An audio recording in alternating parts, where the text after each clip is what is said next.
হারিকেনের বিদায় কি কেবল প্রযুক্তির জয়, নাকি গ্রামীণ সময়বোধের মৃত্যু? একটা সময় ছিল যখন সন্ধ্যা নামলেই উঠোন জুড়ে জ্বলে উঠত এক একটা প্রাণ।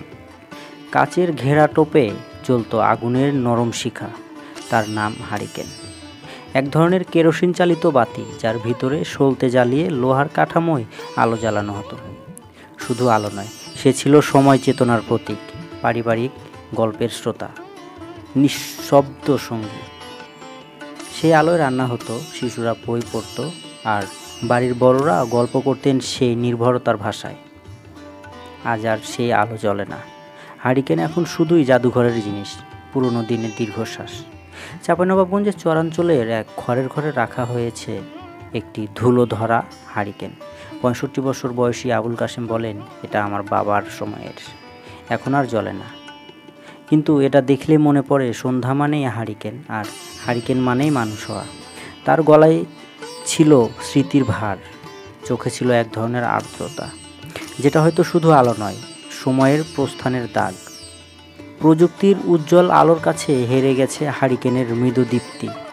বিদ্যুৎ, চার্জার লাইট, মোবাইলের ফ্ল্যাশ, সব কিছু মিলিয়ে আমরা যেন এমনটাই আলোকিত হয়ে গেছি যে চোখের গভীরতা হারিয়ে ফেলেছি, আর সেই সঙ্গে হারিয়ে ফেলেছি ধীরতা, অপেক্ষা আর আন্তরিকতার বাতাস।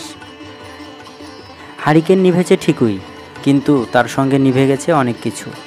নিভে গেছে উঠোনে বসে গল্প করার সংস্কৃতি, নিভে গেছে ঠাকুরমার মুখ থেকে ছড়া সোনার বিকেল, নিভে গেছে চুপচাপ বসে থাকার অবসর। হারিকেন ছিল আলো, কিন্তু তার মধ্যে ছিল অপেক্ষা, ছিল ধৈর্য। সে সময়কে ধীরে চলতে শেখাতো। আর এখন সময় দৌড়ায়, আলো ঝলমল করে, কিন্তু মানুষ একা। সবাই যার যার পর্দায় বন্দি। হারিকেনের আলো হয়তো চোখে ধরা পড়তো কম, কিন্তু সে আলো ছুঁতে পারত হৃদয়। হারিকেন নিভে গেছে, এটা নিছক এক প্রযুক্তির অগ্রগতির গল্প নয়। এটা এক সময়ের মৃত্যু, একটা সংস্কৃতির বিদায়, একটা নীরব শোক। শহরের আলোয় আমরা হয়তো অনেক দূর এগিয়েছি, কিন্তু হারিয়ে ফেলেছি সেই কুয়াশা প্রান্তর ছোঁয়া বিকেল, হারিয়ে ফেলেছি হারিকেনের শিখায় জলজলে পরিবারগুলোর কোমলতা।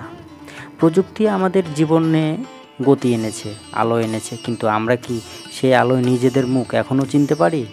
হয়তো সময় এসেছে আলো নয়, আলোর মানুষগুলোকে খুঁজে নেওয়ার, আবারও একসাথে বসে গল্প বলার, আর হারিয়ে যাওয়ার সেই সময়বোধকে অন্তত স্মৃতির ভিতর বাঁচিয়ে রাখার।